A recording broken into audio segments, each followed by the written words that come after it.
Are you bored by the sheer mundanity of life? Are you looking for escape? Are you maybe looking for some action? Well, let me tell you of the days of high adventure. Cheers. Welcome back, everybody, and today we will in fact do a tag because I'm working on a massive video about Mormonism, and this is short and sweet. And Liam over from Liam's Lyceum tagged me on the Spring into Adventure tag, which I don't know, it might be from T from over at an Erudite Adventure, that it is an original by him. That's like the furthest I've tracked this back. But I'll link, Liam down below and everything, and put the questions down below, and it is a tag about adventure stories. And I have, when I grew up and read books, physically read books, a lot of the books I read were books that were handed down from my father, from my mother, from my grandfather, on both sides, I guess, although I never met my paternal grandfather because he passed before I was, old enough to remember shit, right? So a lot of those were very old books, and a lot of stuff that was, published in, say, the first half and all the way to the 1960s or so of the 20th century, right? A lot of that stuff was what you might call adventure fiction. A lot of that was adventure fiction for boys. So I've read a lot of this stuff as a kid and have a lot of nostalgia for it. I've also tried really hard not to go back and read any of these things because in my memory I'm already aware that a lot of this stuff is not very good, and that's something we'll encounter throughout these 10 questions, that a lot of this has not necessarily aged too well, but we'll reflect on that through the questions. The first part is, of course, to figure out what does actually an adventure make. Like, what's an adventure book or an adventure fiction versus, say, epic fantasy versus science fiction versus, what makes it adventure and not something else? And I'm not quite sure how to define that. I would argue that an adventure is something that takes a otherwise fairly average character, fairly average person, out of their mundane lives and takes them to some place else, often a very different place, often an exotic place. Exotic is already, a hint why a lot of this stuff is not exactly, hasn't not exactly aged too well, where they have to do a lot of fantastic things. There's a lot of romance in the sort of romanticist kind of way of talking about romance involved in that, often also other romance. And then they usually come back to tell their family or other and friends about the adventure they had. In that regard, I guess what you might call, there and back again is the classic mode for an adventure story. In this case, obviously, I picked, The Hobbit as an example. So that's how I will define an adventure story. It's not a journey from A to B, it's a journey from A to B back to A, and B is where the adventures happen, and then you come back home. A lot of these are often serialized, and of course a lot of these are a series of novels or short stories, often that are, start our character off at the same point where they usually have been, and then they go back to doing some adventure stuff, and then they end up back in front of their fireplace and so forth. That's what I would call an adventure story versus, say, a lot of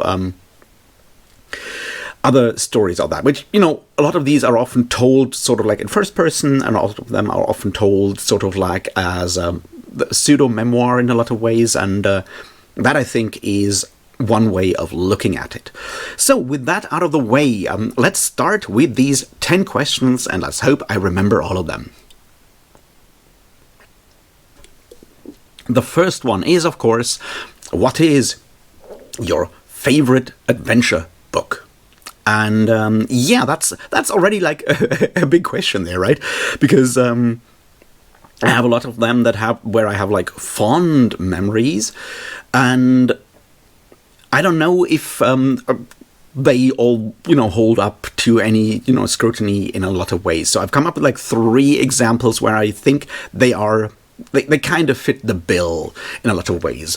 One of them is, one of those classics, and that is, of course, Treasure Island. I recently reread it, and I think it does actually hold up fairly well, simply because it's only white people doing white people stuff, and while they go to an island, it's an uninhabited island, so very little colonialism, very little racism, very little sexism, because it's all dudes, except for our narrator's mother in like the first chapter. So it does hold up fairly well in that it avoids all of the things that have made a lot of these older books age poorly.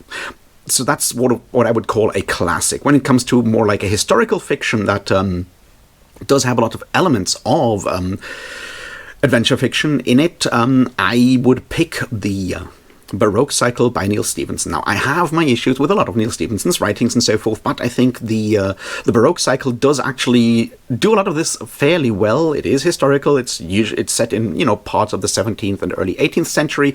It has pirates in it. It has, people traveling around Europe. It has war in it. It has swashbuckling in it. It also has a lot of mathematics and philosophy in it, which is interesting. It does have some fairly strong female characters that also actually get involved in the actual adventuring and are not just like damsels in distress that need to be saved or anything of the sorts. Stevenson, despite all of...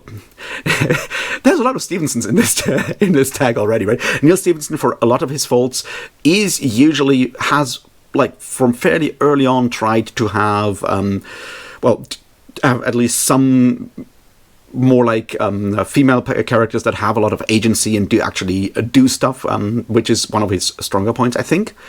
So yeah, the Baroque Cycle if you want a historical one. And then there's like the odd one out that I think is really good because it does in a lot of ways also poke fun at the genre of the adventure story and the memoir at the same time, and that is a Moomin book. Tove Jansson, obviously fantastic author, and you need to read more Moomin books, and there is one which is, I think, called Moomin Fathers, Moomin Papas, Memoirs in English. I don't know the English title for that one, but it is, Moomin Father telling his children his adventurous life, and it's certainly one I can highly recommend. It is really good. It pokes fun at a lot of the sort of like weird machismo that is sort of in a lot of these adventure stories. It does all of that, and I highly recommend it if you can find it. It's a short one. Go check it out. I hope my description is enough for you to actually find the English title. Otherwise I'll put it down in the description once I figured out the English title. So yeah, check those out. Those are, I think, some of my favorite adventure stories of all time.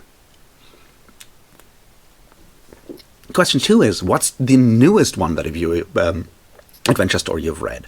And I think that would be probably Gog Magog and Ludluda by Jeff Noon and Steve Beard. I've mentioned both because both of them came out last year, both in 2024, and they are basically one continuous story, so I don't think splitting it up and going just Ludluda would, help you here. So yeah, Gog Magog and Ludluda by Jeff Noon and Steve Beard. They are fantasy stories with certainly levels that are connected to our world, and they have a lot of the classic adventure tropes in it, in that they involve a journey up a river with intermittent adventures happening on that journey, that kind of stuff. There's a lot of like high action, swashbuckling energy to the whole thing. And of course, Katie Mead, the captain, is another like strong female character that is the main character, and we don't see that too often in fantasy, not in fantasy, but like in adventure stories. So I think that's a really good choice. If you haven't read them, go check them out. I have videos for both of those from like last November, December when that came out. So yeah, that I think are the latest, newest adventure books, or books that I would categorize as adventure that I've read. Which brings us to the third question, which is of course, what's the oldest published adventure story? Just like Liam, I'm kind of confused there whether we're talking about like actually published or just the oldest one that I've read. So I guess I have like multiple answers here as well. So when it comes to what I would probably has a sense of adventure in a lot of ways, and it's probably the oldest one that I've read. And I know Liam picked, as like the oldest that he's probably read, he picked the Epic of Gilgamesh, and I've read that, of course. I would not call that an adventure story, although it does have elements of an adventure story, because it is so close to what you might call mythology and so forth. I think it kind of falls out of that Now, when it comes to adventure stories in that regard, I think technically the Odyssey would count because it is focused on one person going around having adventure after adventure after adventure. It could potentially count. I would settle on maybe as a bit of an outside choice there, either the Anabasis by Xenophon, which is actually history, it's historical writing, but it reads very much like almost like a modern adventure story in a lot of ways, because it is the story of Xenophon and a bunch of other Athenians and Spartans after the Peloponnesian War getting hired by a pretender to the Persian throne to be a mercenary army. They go there. Some of them go there while not knowing what the actual job is. They arrive, they have one big battle. Cyrus, their candidate for the Persian throne, gets killed, and they are now stuck somewhere in the Persian Empire and need to get back to their homes in Greece, which leads to those 10,000 soldiers, which what they start out with, wandering their entire way through all of Asia Minor, the Caucasus, and all kinds of other places, having all the adventures that you can imagine happen there, in lots of betrayals, a lot of people being snowed in, having to fight the elements, all of that stuff. It is, for what you might call historiography, it is incredibly riveting, and I highly recommend you read that. So I guess that would count. Another really, really old one that I always want to bring up because it's really good is, of course, the Satyricon by Petronius, but that's also, as the title might imply, a satire of adventure stories. So I don't know if that would count. When we're talking about published books, technically, I guess Le Morte d'Arthur would count by Sir Thomas Malory, because it was printed as one of the really, really early books that were actually actively printed, so still back in, the late 16th century.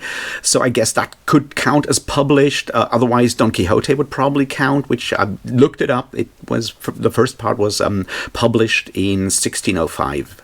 So that's, I guess, when we're talking about something where we can say, yes, this was published. Everything before that is, much older and thus harder to define when it was published in a lot of ways. Although with Xenophon, I guess we can argue about publication in a lot of ways, and that would be somewhere in the 300s BCE.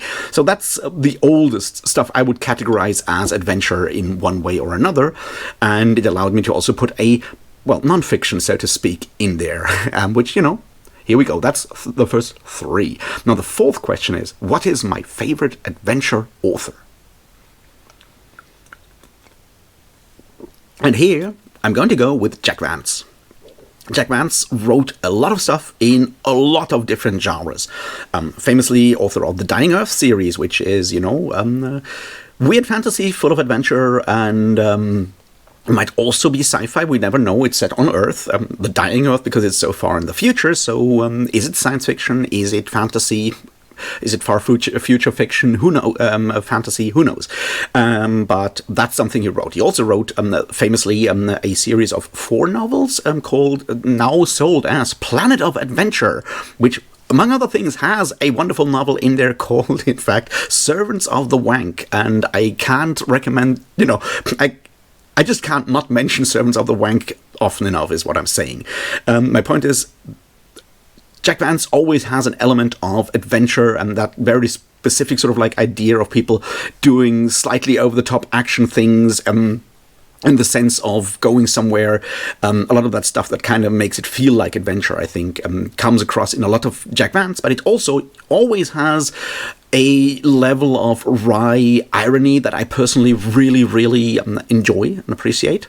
And I think that's another part that that's why I would call Jack Vance probably one of my favorite adventure writers.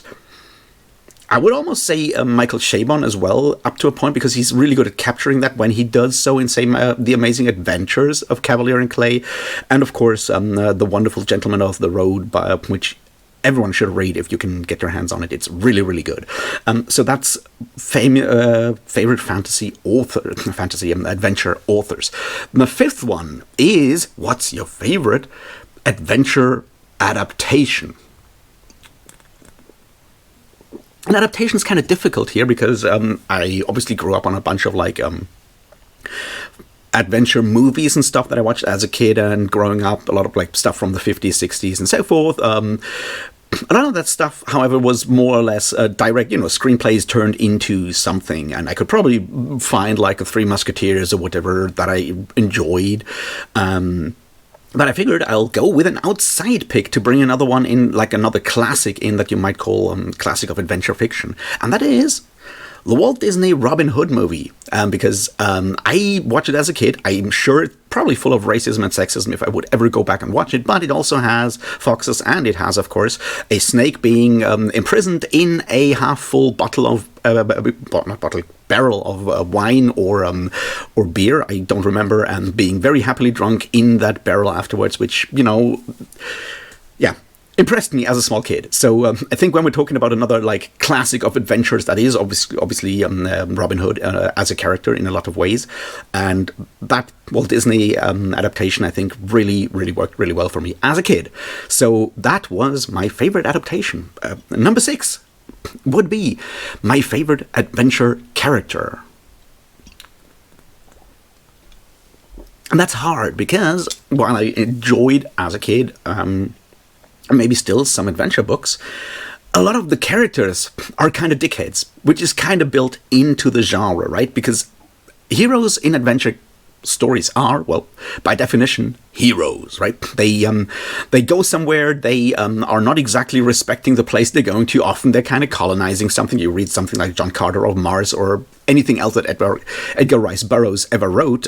It's usually some very suspiciously, dare I say, blonde-looking man showing up somewhere, and everyone else falling over themselves to support, save, and help that guy who usually ends up also getting a wonderfully exotic woman in the bargain. It's really bad, and if you think about like John Carter's even like officially a fucking Confederate officer, right? That bad. So, and even your Robert E. Howard characters, Fritz Leiber as well in part. A lot of these characters are not exactly nice people because being an adventurer kind of comes with being a bit of a dickhead. So finding one that works is really difficult.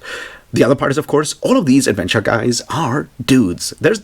I tried real hard to find, in my memory of like what I've read that I would classify as adventure, to find a woman that does adventure things, and it's kind of shocking that, like, at least with the classics, there's very little of that. Probably comes from the time when, fiction was still even more gendered than it is today, and you have like adventure books that are for boys, so it's boys having adventures, and girl books, I have no idea what girl books are because I didn't read them. So yeah, I don't know, it's a bit difficult to do that. I have decided to go with, in this case, I mean, technically I could probably just go back and call Katie Mead from the Gog Magog and Lord Luda from last year, which would be one option. I thought about mentioning Laurel from The Sapling Cage, but The Sapling Cage is not necessarily adventurous enough for me to classify it as an adventure book. It's a YA book, fantasy book, that you absolutely should read, and Laurel is a fantastic character in that regard. There's another character in there whose name I've just forgotten, but it's a girl who decides that she wants to become a knight and not become a witch, and does so, and that's really cool. But it just doesn't have that adventure feel to me, I think. So there's that. And then I thought more, and then I decided that I think my favorite adventure character in that regard is probably Kugel the Clever from Jack Vance's Dying Earth series. He shows up in 2 of the 4 books that are usually collected as The Dying Earth, those being, of course, The Dying Earth, which is a collection of short stories, and then you have the Eyes of the Overworld, and then you have Kugel Saga, and then you have Rialto the Marvelous. And in Eyes of the Overworld and Kugel Saga, Kugel is the main character. And Kugel is all the things I've just said about male adventure characters. He's a massive dickhead. He's a thief, and he is constantly cheating, treating people like shit, always trying to get the better of everyone, and whining at the same time when he ever gets like any form of comeuppance, how unfair all of that is. And it's incredibly fun to read because it does have that ironic detachment that shows that Jack Vance kind of understands the problem with adventurers, right? And that makes it interesting to read and fun to read and so forth. If you can stand the constant him being an absolute like despicable person. We're talking like he commits all the crimes that, you know, colonizers and adventure heroes usually do. You know, taking over places, taking advantage of people that don't understand what kind of like economic or whatever background he comes from, sexually assaulting anyone he comes across, all of that stuff he does constantly. And when he kind of fails, he feels the world is unfair to him. So it's, in that regard, really entertaining if you can stand that level of him being despicable. So yeah, Kugel the Clever, certainly a really, really fun character to read for me. Now that was, let me think, question 6. Now we're getting to the stuff where I'm hopefully remembering the stuff. Okay, the next one was, do you prefer non-fiction or fiction adventure stories? I have to say non-fiction. Yes, not non-fiction. I have to say fiction because I've mentioned one non-fiction one, that being, you know, the Anabasis. But the problem with, you know, adventure being, you know, usually man walks to some place that is very different from where he's from, and comes back loaded with treasure, which he probably got by exploitation and violence. While that makes for some interesting memoirs and biographies to read, don't get me wrong, those are not exactly fun, because once you think about what is actually happening, all the ridiculousness that can come up in those situations, yeah, still boils down to some pretty heinous shit. So I prefer fiction where, at least if it's done in a, well, non-historical setting, but like a fantastic setting or whatever, you can at least keep that at a distance, or make fun of it, or you know, contextualize it in a way that a lot of, you say, non-fiction books that have like themes like adventure, which are usually, you know, biographies of so-called explorers and that kind of stuff, don't necessarily have the possibility of. So yes, fiction, because it doesn't make me angry all the time. So that's why fiction. That is number 7. Number 8. Would you consider yourself an adventurous person?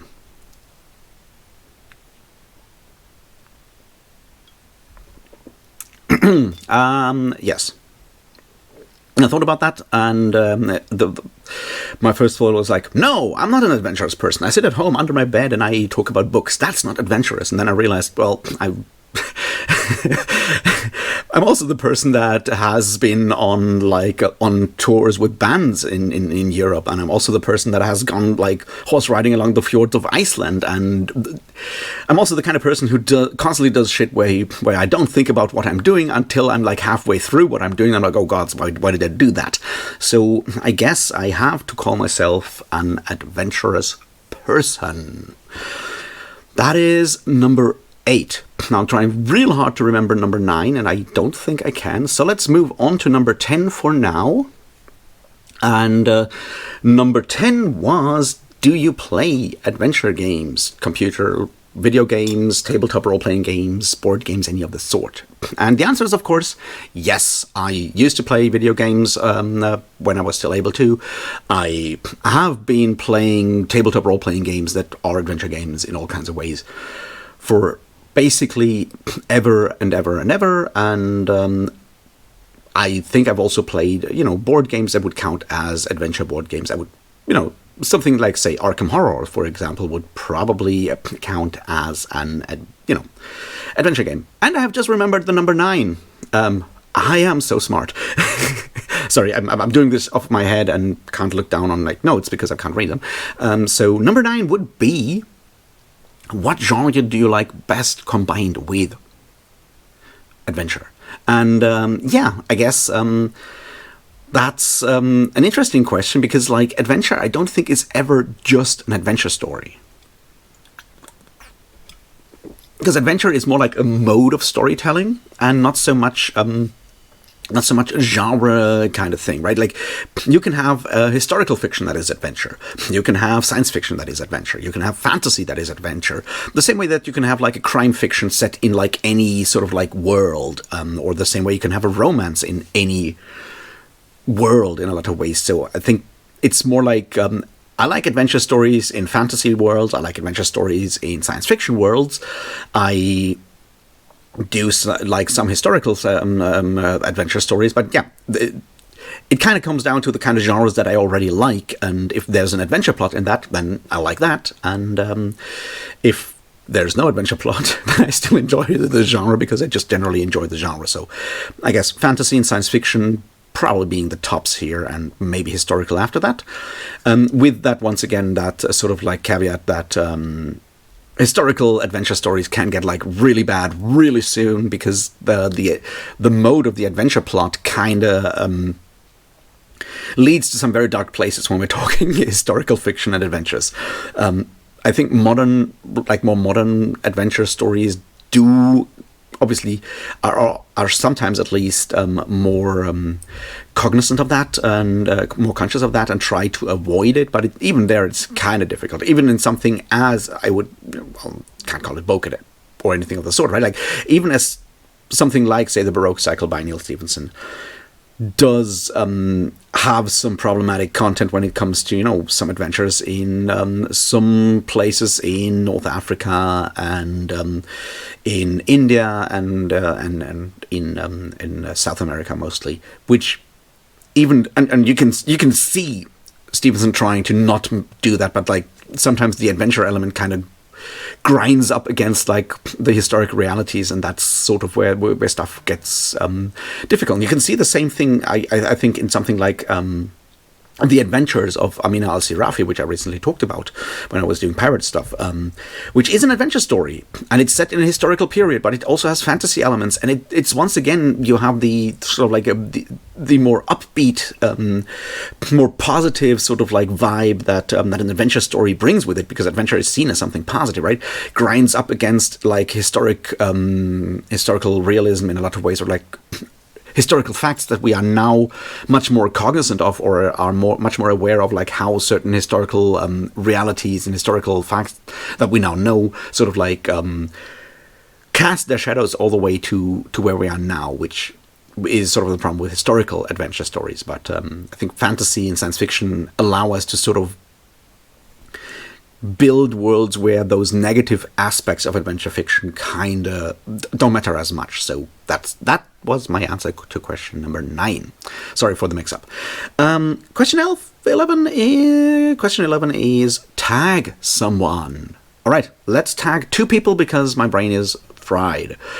And I'm going to tag Kitty from Kitty and Her Books, and I'm going to tag Britton from, well, some Okie Dude, because Britton has tagged me a bunch of times recently, and I have yet to return the favor, so I'm doing that now, and I'm tagging Kitty because I really hope that her answers will be very, very different from mine, and maybe I'll learn something about, like, adventure stories that are not as hauntingly problematic as the ones that I grew up with, and that I'm still sort of like avoiding to go back with, like, back to, like, say, the Karl May stuff, which is one of those German adventure authors that I've tried to not talk about because it's bad.